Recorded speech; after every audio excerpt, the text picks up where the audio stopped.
নমস্কার, সকলে কেমন আছেন? প্রত্যেকের জীবন সুন্দর হোক, আনন্দময় হোক। শ্রী শ্রী পদ্মাবতী মায়ের কৃপায় সকলের জীবন সুন্দর এবং মধুময় হোক। আজকের অনেকদিন পরে রাশিফল নিয়ে এসেছি। আজকের রাশিফল 24শে অগ্রহায়ণ, 10ই ডিসেম্বর, মঙ্গলবার, শুক্ল দশমী তিথি, কলকাতা রাহুকাল 2:11:10 থেকে 3:32 পর্যন্ত এবং শিলিগুড়ি 2:04:33 থেকে 3:23:18 পর্যন্ত। কোন ঘরে কোন গ্রহ অবস্থান করছে একবার জেনে নিই। বৃহস্পতি বক্রী হয়ে বসে আছে বৃষ রাশিতে, মঙ্গল বক্রী হয়ে বসে আছে কোথায়? কর্কটে। কেতু বসে আছে কন্যায়, রবি বসে আছে বৃশ্চিক রাশিতে, বুধ বক্রী হয়ে বসে আছে বৃশ্চিক রাশিতে। তিনটে গ্রহ বক্রী, বৃহস্পতি, বুধ, বৃহস্পতি, মঙ্গল বা মঙ্গল বুধ বৃহস্পতি তিনটেই গ্রহ কিন্তু পরপর বক্রী হয়ে আছে। শুক্র বসে আছে মকর রাশিতে, শনি কুম্ভে, রাহু মীন রাশিতে। তুলা থেকে মীন কেমন যাবে দিন? তুলা রাশির জাতক জাতিকাদের আর্থিক দিক মধ্যম শুভ যাবে, কিন্তু ব্যবসা মোটেই শুভ নয় বর্তমান সময়। গৃহে শুভভাব বজায় থাকবে মোটামুটিভাবে। সন্তানের দিক থেকে শুভ যাবে, প্রেমের ক্ষেত্রে অশুভ। ভাগ্যভাব শুভ যাবে। কর্মের জায়গায় কিছু না কিছু আপনাদের প্রোগ্রেস আছে এবং আপনাদের আর্থিক দিক সামান্য শুভ থাকবে আজকের দিনে, বেশি শুভ কিন্তু সেরকম নেই। যাদের এরকম অবস্থা চলছে তারা গরুকে রুটি খাওয়ান। প্রথম রুটিটা যদি গরুকে খাওয়াতে পারেন ভালো। গরুকে একটু আনাজপাতি খাওয়ান, যেটা হচ্ছে গিয়ে 7 রকমের আনাজ বা 7 রকমের শাক সবজি খাওয়ান, প্রতিদিন খাওয়ান। বুধবার থেকে শুরু করুন, লাগাতার করুন 43 দিন, ভালো যাবে। এবারে কারণ হচ্ছে গিয়ে আপনার ভাগ্যপতি এবং দ্বাদশপতি হচ্ছে বুধ, দ্বিতীয় বক্রী হয়ে আছে। সেক্ষেত্রে আর্থিক দিক বা ভাগ্য দিক খুব বেশি যে ভালো হবে এরকম ব্যাপারটা নয়, মধ্যম শুভ। চতুর্থে শুভভাব বজায় থাকবে।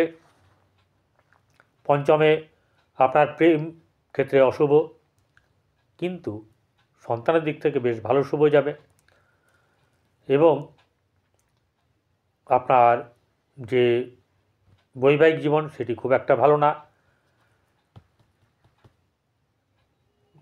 আপনার ব্যবসা ক্ষেত্রে মোটেই সুবিধার নয়, তবে একদমই খারাপ যাবে এরকম হবে না, তবে যতটা লাভ আশা করবেন ততটা হবে না। এরপরে নিজের জন্মকুণ্ডলী দেখে বিচার করে সেটা দেখতে হবে মহাদশা অন্তর্দশা কী চলছে, সেক্ষেত্রে কিন্তু কিছু শুভ ফল পাবেন। ভাগ্যভাব মধ্যম শুভ এবং আপনার কর্মভাব কিন্তু সেইভাবে বর্তমানে যে খুব বেশি লাভবান হবেন তা নয়, আবার দুয়ারে গিয়ে ফিরে আসবেন এরকমও হবে না, অর্থাৎ মধ্যম শুভ ভাব বজায় থাকবে। এবারে বৃশ্চিক রাশি জাতক জাতিকাদের আর্থিক দিক খুব একটা যে খারাপ তা নয়, মধ্যম শুভ। গৃহে শুভভাব বজায় থাকবে, সন্তানকে নিয়ে চিন্তা থাকবে। প্রেমের ক্ষেত্রে শুভ, কিন্তু অন্য ধরনের প্রেম, যেটা স্বাভাবিক প্রেম সেটা হবে না। ব্যবসা ক্ষেত্রে শুভ যাবে, ব্যবসায়িক দিক থেকে লাভ হবে। দাম্পত্য জীবন কিন্তু খুব একটা ভালো যাবে না। ভাগ্যভাব সামান্য শুভ যাবেই, কিন্তু কর্মের দিক থেকে আপনাদের খুব একটা ভালো সেরকম ধরনের এই মুহূর্তে দেখা যাচ্ছে না। কিন্তু এরকম হবে না যে নিরাশ হয়ে ফিরতে হবে, এটা হতে পারে একটু দেরি হতে পারে। যাদের এরকম হচ্ছে তারা লাল রঙের একটি রুমাল কাছে রাখবেন এবং বাতাসা, লাল রঙের বাতাসা, সেটা আপনারা জলে প্রবাহিত করবেন। মাছকে আটার গুলি খাওয়াবেন, মাঝে মধ্যে রাবড়ি জলে প্রবাহিত করবেন স্রোতযুক্ত জলে, এতে কিন্তু অনেক লাভ পাবেন। চলে আসবো ধনুরাশিতে। ধনুরাশি জাতক জাতিকাদের শারীরিক দিক থেকে কিন্তু সাবধানতা অবলম্বন করা উচিত। আর্থিক দিক মধ্যম শুভ, খুব বেশি ভালো না, কিন্তু মোটামুটি থাকবে, চলে যাবে, কিন্তু আশা পূরণ হবে না। গৃহে কিন্তু একটু গোলযোগ থাকবে, সন্তানকে নিয়ে চিন্তা থাকবে। আর্থিক দিক, এই ব্যবসার দিক কিন্তু খুব একটা মোটেই শুভ নয়, ব্যবসার ক্ষেত্রে গণ্ডগোল আছে এবং ভাগ্যভাব খুব একটা এই সময় সাথ দেবে না, কিন্তু কর্মক্ষেত্রে কিছু না কিছু শুভ ফল আপনি পাবেন। যেরকমই হোক, কর্মের দিকে আপনার সুবিধা থাকবে এখান থেকে যেটা দেখা যাচ্ছে, আর কিছু না কিছু আয়ভাব থেকে কিছু সুফল আপনারা পেতে পারেন। মকর রাশি, মকর রাশিতে বসে আছে শুক্র, অতএব একটা সুখানুভূতি থাকবে, কিন্তু সেই সুখটা খুব বেশি দূর এগোবে না বা খুব বেশি বড় করে হবে না, কারণ মঙ্গল এবং বৃহস্পতির দৃষ্টি আছে। আর্থিক দিক থেকে শুভ যাবে, গৃহে শুভভাব বজায় থাকবে না, কিন্তু সন্তানের দিক থেকে বেশ ভালো শুভ। শিক্ষামূলক জায়গাতে আপনাদের সাফল্য আসবে। প্রেমের ক্ষেত্রে অশুভ। আপনাদের ব্যবসা ক্ষেত্রে কিছু না কিছু শুভভাব থাকবে, ভাগ্যভাব মধ্যম শুভ, আর কর্মের জায়গায় আপনাদের কিন্তু শুভ যাবে, অর্থাৎ কর্মের দিকে এগোবেন। বর্তমান সময় আপনাদের ভালো, ধীরে ধীরে উন্নতি হচ্ছে। চলে আসবো কুম্ভ রাশিতে। কুম্ভ রাশির জাতক জাতিকাদের শনি রাশিতে বসে আছে, অতএব এক্ষেত্রে কিন্তু আপনাদের কর্মের জায়গাটা বেশ ধীরে ধীরে পোক্ত হবে এবং অনেকেই কর্ম পাবেন। আর্থিক দিক থেকে চঞ্চলতা থাকবে আজকে। গৃহে উন্নতি, গৃহের লোকেদের কাছে সহযোগিতা পাবেন, আর সন্তানের দিক থেকে শুভ যাবে। প্রেমের ক্ষেত্রে শুভ বজায় থাকবে না। ব্যবসার ক্ষেত্রে মধ্যম শুভ। কর্মক্ষেত্রে আপনাদের কিন্তু একটা চাপ থাকবে, অর্থাৎ কখনো শুভ কখনো অশুভ।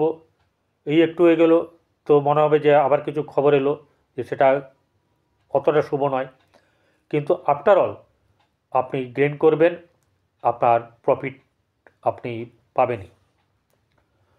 এক্ষেত্রে উচিত হচ্ছে সেবা, কাককে, কুকুরকে সেবা দিন, গরুকে সেবা দিন, এবং সবচেয়ে বড় জিনিস হচ্ছে গিয়ে আপনারা কোনো দুস্থ ব্যক্তিকে আহার দিন, এতে কিন্তু ভালো হবে। প্রতিবন্ধীদেরকে খাওয়ান, অনেক শুভ হবে। শেষ রাশি মীন রাশি। মীন রাশির জাতক জাতিকাদের শারীরিক দিক খুব একটা সুবিধার নেই, আর্থিক দিক থেকে সামান্য শুভ, কিন্তু অর্থ ব্যয়ের প্রচুর হবে। গৃহে আপনাদের মধ্যম শুভ, প্রেমের ক্ষেত্রে অশুভ, সন্তানের দিক থেকে মধ্যম শুভ। ব্যবসার ক্ষেত্রে শুভ যাবে, ব্যবসা থেকে লাভ হবে, কিন্তু আশানুরূপ না হলেও লাভ কিন্তু আপনাদের হবে। ভাগ্যভাবে চাপানোতর থাকবে, ভাগ্যভাগ খুব একটা সুন্দর সুইটেবল কিছু হবে না। আর কর্মের দিক থেকে আপনারা এগোতে পারেন, সাফল্যের দিক থেকে আপনাদের কিছু না কিছু সাফল্য আপনাদের কাছে আসবে। এক্ষেত্রে আপনারা যারা ঘরের কাজ করতে আসে, সেই যারা ময়লা করাতে আসে, এদেরকে আপনারা কোল্ড ড্রিঙ্কস দিন, যেটা হচ্ছে যে খয়েরি কালারের, নাম উচ্চারণ করছি না, আর না হলে একটা প্যাকেট দিন যাতে মিষ্টি নোনতা এসব কিছু থাকবে। আর প্রতি বুধবার শনিবার করে আপনারা বাথরুম ল্যাট্রিন পরিষ্কার করুন, এতে আপনারা নিজেরাই ফল বুঝতে পারবেন যে আপনারা কতটা এগিয়ে গেছেন। আপনাদের ভালো হবে। ভালো থাকবেন। আগামী দিনে আবার আপনাদের কাছে এই রাশিফল নিয়ে আসছি। নমস্কার।